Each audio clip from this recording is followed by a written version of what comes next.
Hello, and welcome to the Wade Borth Podcast. I'm your host, Wade Borth, and in every episode, my goal is to get you to think differently about how money works and ultimately to empower you to take control of your money and your personal financing system. Welcome to the Wade Borth Podcast. Today, again, our ongoing guest today is Kira Nyland.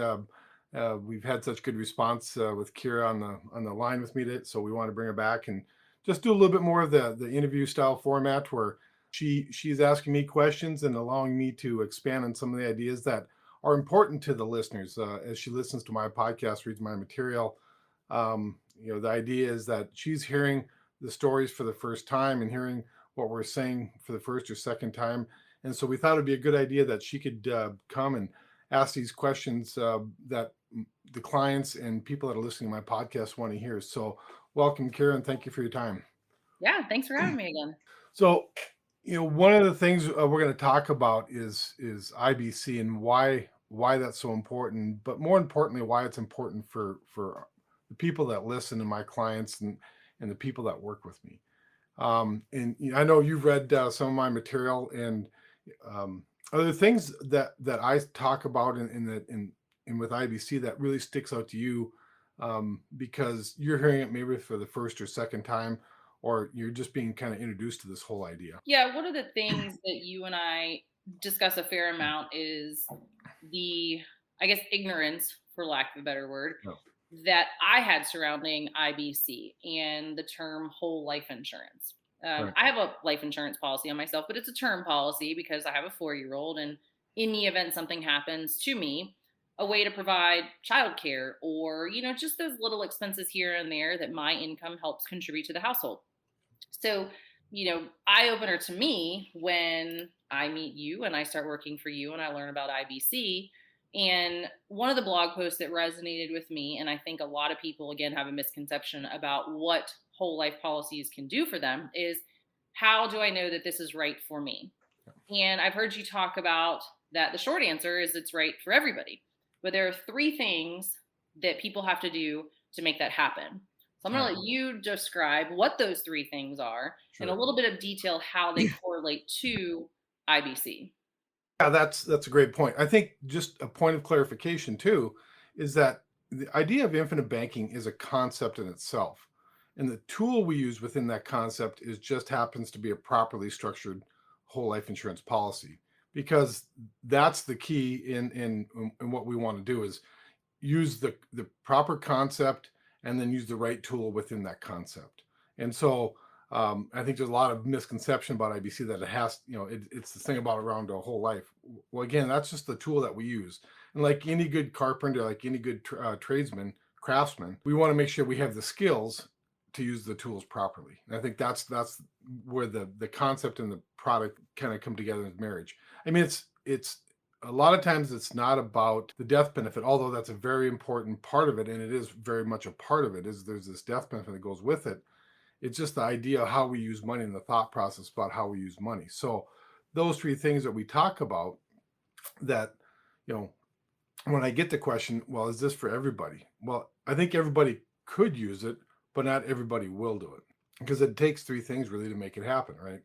So just real quickly, because we've probably covered this in other podcasts and other blogs, but I think it's really important to kind of come back to this, is that it takes time, it takes money, and it takes discipline. So let me touch on those things really quick.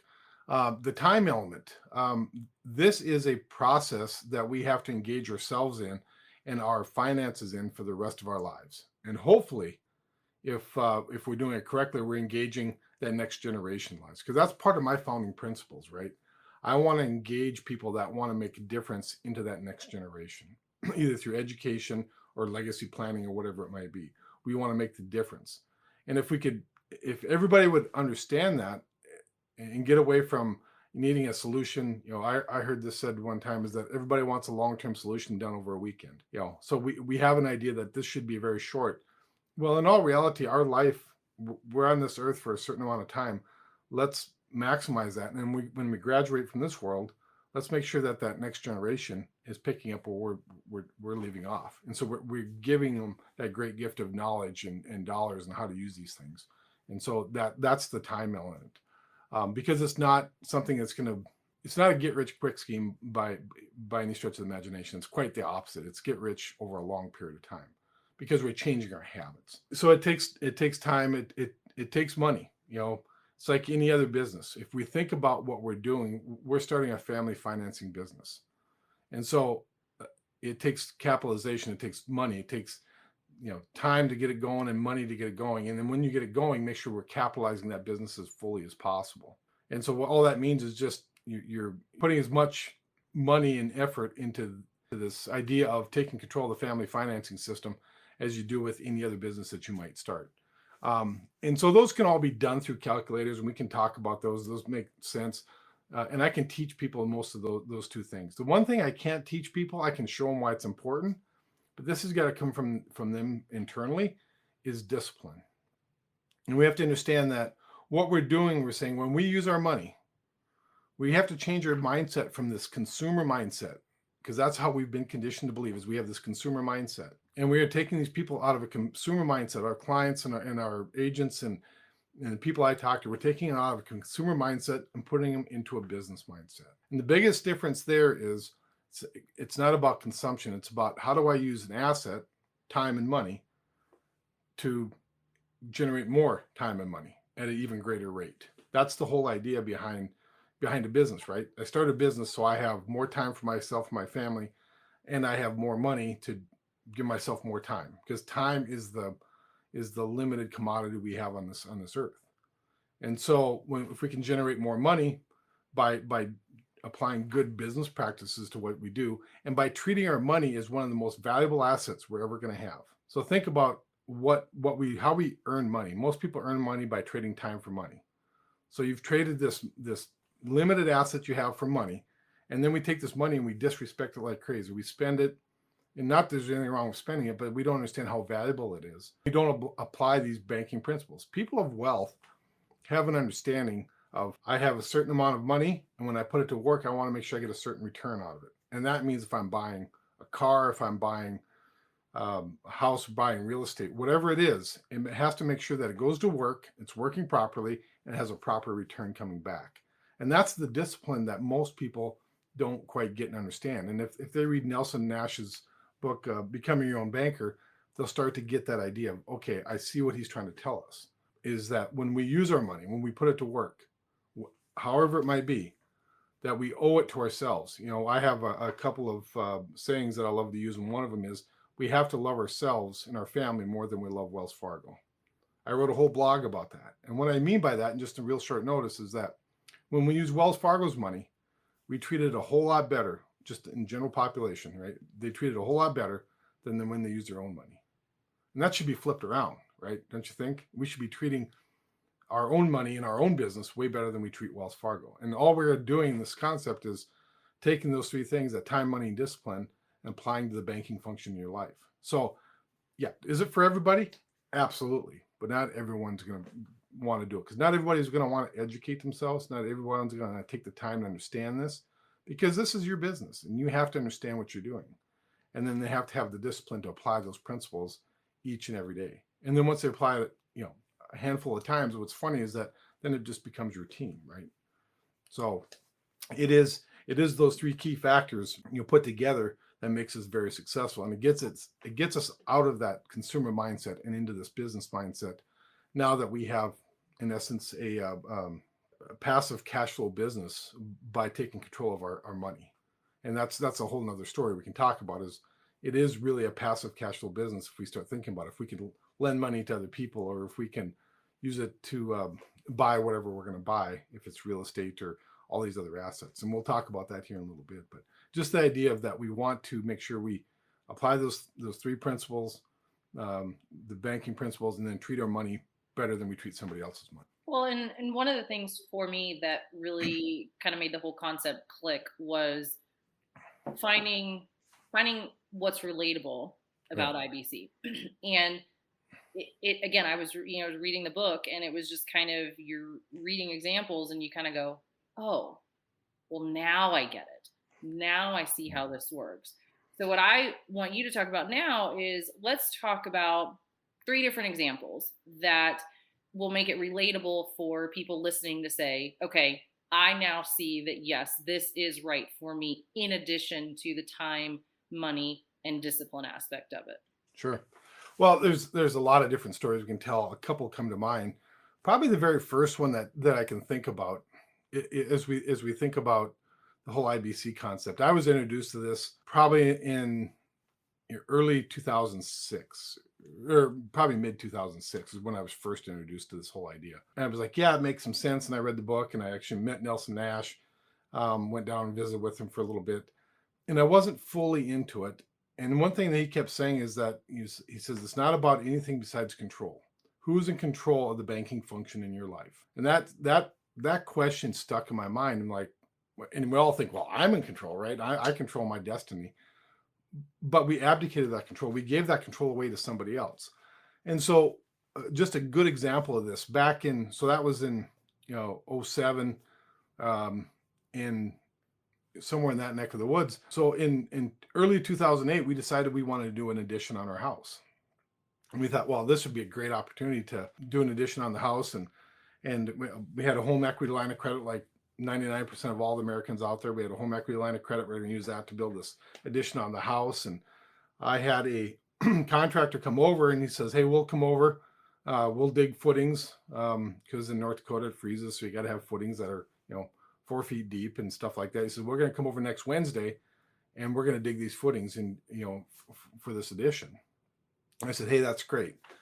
Sounds great. We'll be ready to roll. Literally the next Monday. So that was on a Wednesday. On Monday, I got a letter from Wells Fargo saying my home equity line of credit, the open balance, the balance I hadn't used, the balance I was going to use to pay for this project, was being frozen, was being terminated. So what do? I panic. I'm like, what is going on? So I called him up and said, hey, I said, got great credit score, I'm still employed, all the things that you think about when you're begging the bank for money, you have to prove to them that you're able to pay it back, right? So I went to them, they go, well, it's not you. We pulled everybody's line of credit. And it dawned on me. So I picked up the phone that late afternoon, that evening, called my contractor and says, hey, this has got to be postponed because my line of credit's been pulled. He says, that's the third call I've had today. And I said, and all I could hear was Nelson Nash asking me this question: who's in control of the banking function in your life? Up until that moment, I was the one I thought I was in control of, but I wasn't. And I swore at that time, that was probably what turned the corner for me to really embrace this whole idea of wanting to be control of the banking function. Is like, I never want to be in that situation ever again, where somebody else can tell me, just because the economy is a little shaky, they don't want to make loans, they're getting beat up everywhere else, right? We have where we live, the economy was great. We had a lot of oil going on. The job was fabulous. All the things were good, except for they were under a lot of stress to stop making loans. So any open line of credit you had on your home equity line of credit was frozen or gone. I had a good friend of mine about 3 months before that told me, take and pull all your money out of your line of credit and put it into your savings account, put it in cash, put it in your policy. He says, I don't care where you put it. You got to put it there. And I didn't listen to him. And so then I called him up after that happened. He says, kind of the same thing. His line of credit was frozen as well, but he had pulled all his money back out before they could freeze it. So he had the cash on hand to go do the things he wanted to do. And so that was, like I said, that story there was the one that just really rang so clear with me. It was like, okay, now what do I really need to do? I want to teach people how to take control of this banking function, so they're not put in a position where somebody will tell them no to a project that they want to do. Or if you're in business, somebody that doesn't understand your business whatsoever, it has the ability to shut it down completely because they're not willing to give you financing. And again, a lot of times they won't give you financing because they don't understand your business. And if they don't understand your business, they're not going to give you a loan to expand or to take advantage of opportunities or whatever it might be. So I think that was probably one of the biggest stories that I tell. I've told to a lot of different people, is that once that happens to you personally, and the funny thing is recently in the news, it was happening again. Wells Fargo was coming around and suspending all these lines of credit that people had. And to me, it was like deja vu all over again, if we can quote Yogi Berra, right? Is that it's happening again, where people's lines of credit. But there was such an outrage at that time because there wasn't this quote unquote crisis going on, that they kind of reversed the decision and then decided to keep the lines of credit open. But again, who's in control? wasn't the consumer, wasn't you or me. It was people completely out of our sphere of influence that was making decisions based, that directly affected what I could or couldn't do. This one, another interesting one that happened was we had an opportunity. A gentleman was selling a piece of property, a rental property, and he had to hurry up and sell this property because of some things he was doing on his taxes. And for whatever reason, his realtor told our realtor that the guy was in a hurry to sell this piece of property. So I shot him an offer, which I thought was rather low ball. And he says, well, he says, I'll accept your offer if you will, if we can wrap this thing up in 6 days, because that's when he had to have this thing done. So I looked and I said, there's no way I'm going to get traditional financing here. So I looked inside my policies and I said, I'm going to go and borrow money directly from the insurance company. I take that money. I had the property inspected because it was 5 states over. Had the property inspected, and we closed within 3 days on that property. So we bought it for about 18% below market value, because we had access to cash. And so here's an opportunity that if I would have had to wait and get financing the traditional route, that wouldn't have happened. Or I would have had to have, quote unquote, another line of credit where we had to have enough line of credit to buy this house. At that time, I didn't have access to that kind of line of credit at a bank. So I didn't have to wait for somebody else to take control, to have that banking function, and that I was waiting for a yes or no on. I just took control. I was in control of the banking function. It was so liberating that I could say, yep, that deal's done. Got money over into escrow, transferred title. It was done with inspection and the closing within 3 days. And now that property we probably can sell for, twice of what we have into it, just because we had access to money. So that's just another great example of how this idea, this concept works if it's applied properly. Another one that I can think of is I've had a number of clients that they would come to me and they would say, Wade, we want to put money in this properly structured policy and we want that for retirement. That was the original thought process. I'm like, hey, your properly structured policy will give you the certainty that you need for retirement. The money will be there. It's not going to be up or down. You can plan on that. When you know something's going to be something, at a certain value, 10, 15 years from now, guaranteed, people can come back and say, I can make plans on that. And so working with some people that are looking at retirement, again, now this has been 10 years ago. So they were 45 at the time. Now they're 55. Retirement's coming up a lot quicker now than it did, 10, 15 years ago. So now they have the certainty and they're doing a lot more planning. But then the conversation switched a little bit. I said, one thing you've done is you've stored your money. And we talk about this all the time, is that money has more power when it flows versus when it's being stored. So the conversation would wrap around, well, what other things can we do now that you have this bucket of money? Let's put the bucket of money to work for the next 10, 15 years. And so what that got to, and again, it can be a whole conversation all its own, is we put the money to work by buying assets that now provide them passive income. So they bought some rental property. I have a client that buys, foreclosure notices, and clients, and it's funny because clients come up with like so many different things that I've never thought about how you can make money. And so again, Nelson Nash in his book, he calls it the infinite banking concept. And the point is it's infinite how you can generate revenue or cash flow by having access to money. So it's the policy itself can do that, give that certainty that you want, and you can take retirement income from it. But more importantly, what it can do is provide you a bucket of money so you can go out and invest and build a portfolio of cash flow properties, of passive properties or passive assets, I should say, that can give you that retirement income. And then you won't have to rely on your policy. You can if you want, because it's not correlated to the market, unlike a 401k or anything else. And again, this is the business mindset versus the consumer mindset. The consumer mindset is, hey, I'm going to put my money in a retirement plan, whatever it is. And then when I'm done, I'm going to consume it all up over my lifetime. Where the people that are, want to change their thought process a little bit are going to come back and say, well, what can I do now to generate a lifetime income? What can I do now to give me passive income? And so, again, having a couple of clients that have gone through that metamorphosis, that change has been fabulous, because now they're doing the things they never thought they would do, right? They're buying assets now that are going to provide them cash flow opportunities. And that wasn't possible and until they had a pool of money that they could control the financing, the function on the banking function on. So yeah, it's interesting because I know the other thing, and this would be a whole. Actually, we do have a podcast about this, which I think we should totally link up in this one. But another thing that's good for the policy is also college planning, right? Because Oh, the options for college planning are different across each state. May have its own local program, and then there are the it's not 529s, whatever the college plan that most people gravitate towards. But yeah, so anyways, we have a podcast on that, which would be good. But that's another thing that people can do with yeah. their, utilizing their IBC, utilizing IBC in their policy. But something else that we talked about in one of our conversations was you use the phrase opportunities and chaos Ah, to yeah, describe about, again, this being right for somebody and how to essentially use IBC and the whole life policy. So let's talk about this opportunities and chaos a little bit more. sure. Well, opportunities and chaos.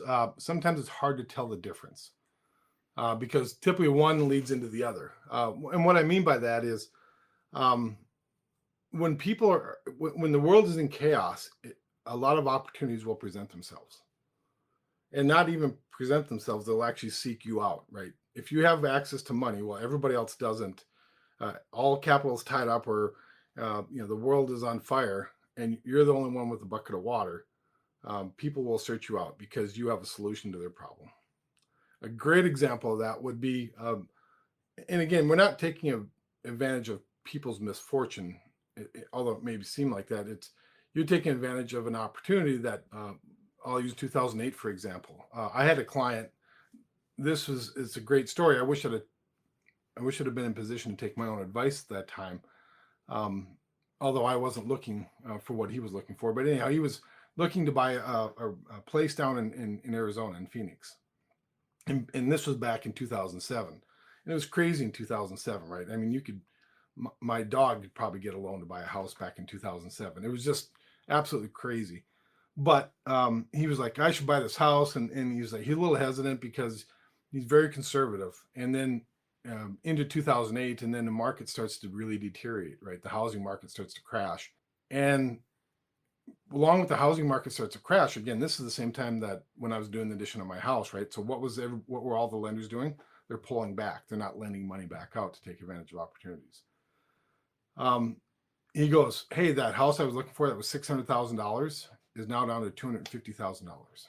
It was on a fire sale. He says, but I can't get anybody to lend me the money to do it. I said, well, you got the money in your policy. Why don't you borrow that money from the insurance company? He didn't have quite 250, but he had enough cash in other places. He goes, I think I will. So he took a policy loan. Again, borrowed the money from the insurance company. Because what's the difference if you borrow the money from the insurance company that holds your policy as collateral, or borrow the money from the bank? The biggest difference is that they have to give you the loan. They're obligated to make that loan to you, where the bank doesn't have to make the loan to you. So they sent him a check overnight. So he had it the next day, had a little bit of his own cash, bought a house for $258,000 or something, whatever the silly number was. And when I talked with him last year, that house is worth almost over $1 million, right at $1 million. And that's just one example of opportunity came from chaos, right? The other side of the equation is I've had business owners, for example, that have put money in their policies and they've built up this bucket of money. And again, I'll pick on 2008 because that's the one that seems to be the biggest chaotic thing going on up until what we got now, maybe. Up until 2020, right? Yeah, until 2020. Is that I had a business owner, and he had a contracting business, and 2008 came, and all of a sudden his business dried up. And he's looking at, I'm going to default. I'm not going to be able to pay my workers. And I said, hey, take a look at the opportunity to borrow money from the insurance company and put that money to work to keep your business afloat. Well, nobody else can. So that was an opportunity to stay out of chaos. For him, that was his lifeboat. And now when he looks back at it, he's been very, very thankful that he'd built up that bucket of money that wasn't correlated to the market, that didn't have the ups and downs of any kind of fluctuation. It was guaranteed. It was certain. He had certainty in his planning, and he had built it big enough. Again, it takes money, right? So if you put pennies in, you get pennies out. He put in some serious dollars, and he had plenty of dollars to take him through a whole year and a half of, meeting income or meeting salary and stuff like that. So that's one example. Another example is, and this is something that I've shared with a lot of clients too, is when the stock market went down in the first part of the pandemic, if you recall, oil prices were at a negative dollar amount. If you can even imagine that, you could have bought oil at a negative price. You just would have had to store it somewhere. So you'd had to, open up all the mason jars in your house or your grandma's house. But oil prices were negative. Stock market was down 30 or 40%. And certain stocks that were good dividend paying stocks were down up to 50%, like some of the oil stocks. And so I took a policy loan. I said, I'm going to try this. I'm going to show that this works. So I took a policy loan. I said, let's go out and buy a handful or a basket full of dividend paying stocks, because everybody's selling, right? Everybody's in a panic. Everybody's, running around in chaos and having access to cash. So I called up the insurance company. They don't ask you what you want it for. They say, how do you want it? Do you want it EFT? Do you want it overnighted? Do you want regular mail? That's the only questions they ask. Because it's And so your they money. what's that? Again, it goes back to it's your money. Well, it's the insurance company's money, but they're obligated to give me a loan, right? Right. I'm the one that's in control of the money. Mm-hmm. That's the important part. Again, we're applying those same banking principles. So bought a bunch of stocks, the price goes back up, sell the stocks off, pay off the loan that I had, and now you have a basket of stocks that you really owe nothing against, and it doesn't owe you anything. And that's just one small example of how you can take advantage of chaos when you have access to money, when you have access to capital, when nobody else does. And you're helping people out because they have to sell and they're in a position where they need to get rid of a property. So, and I really think all those examples come back down to what's important to you. What are your goals? What do you want to achieve in life, right? So if you don't want to take control of the banking function, you don't want to educate yourself, this idea, this thought process maybe isn't for you. But if you do want to educate yourself, you do want to take control of that banking function in your life, and you do want, in essence, to start your first cash flow business, which is the banking function. Because someday, and I'll attest to that, and anybody that's been doing this for a while will attest to this as well, that you're not going to be your only customer. There are going to be people coming to you knowing that you have money to loan. And when they hear that and that gets out on the street, they'll be searching you out. And then now you're in control of your banking function as well as control of their banking function. And the best thing we can do is teach them that way out. But sometimes, again, people don't want to learn that. They just want, again, they want that weekend solution, that lifetime solution that's done over a weekend. They want it done immediately. They don't want to put the time, money, or the discipline it takes that I've gone through and my clients have gone through to make that happen. So, those are just some simple examples of how this can really work. And it really comes back down to everybody can do it at any level. Again, you just have to have that commitment to move those things forward. You have to have that commitment. We have to look and say, what is your goals and values? What is really important to you? Is long-term thinking important to you, right? That knowledge you need to do this is all within everyone that hears this, everyone that reads this, right? That knowledge to do that is already there. And then engage with some high-level coaching. Contact people like me and people that have been doing this for a while. We're all excited to get everybody out of that chaos, out of that rat race. Because the more we can uplift, the more we can empower people to take control of that function in their lives, the better off we're all going to be. Again, so the end, that we can pass this knowledge and this money and this opportunities on to that next generation to get people out of the position that they're in right now, which isn't good. Yeah, I think to define it, and the fact that, everything is always doable. It's always right for somebody, whether or not it's going to the gym, it's changing your diet habits, it's taking up fly fishing, right? It's all doable. Does it take time to set aside to go to the gym every morning or to plan out your meals? Yeah. Does it take money? Sure. You got to buy a gym membership. You might want to hire a personal trainer. Does it take a discipline? Yeah. Because not many people enjoy that alarm going off at 5, 5:15, 5:30 in the morning. You'd much rather hit that snooze and enjoy that cup of coffee. But same thing, fly fishing, all that stuff, right? Everything takes time, money, and discipline, but it's just a matter of applying it. And if you can apply it, in my opinion, you can achieve it. And Right. that doesn't bound to something physical. It's not, your limitations aren't set to being physical, whether or not you have the time, money, and discipline to do it. That's correct. And what drives people to want to change is they typically have to have a discomfort in their life, an emotional event, a discomfort, and then the only way that they achieve that change is just repetition, right? Do it over and over again on a consistent level. I mean, there's the old adage: people don't change what they're doing unless they're in pain. I was a living example of that. I read this material. I understood all what Nelson was saying. I owned a couple of policies. I just wasn't really totally engaged until that day that I got that letter that says your line of credit's been pulled. And that's the one that hit me over the top of the head with the 2x4, right? I'm like, okay, I'm in pain. I'm in financial pain because I'm being told what I can and can't do. Again, what I thought was with my money. It's not my money, it's the bank's money. They can do whatever they want with it. Mm-hmm. They're not obligated to give me that loan. They're not obligated to give you a loan. And so until I felt that pain, I wasn't driven. I wasn't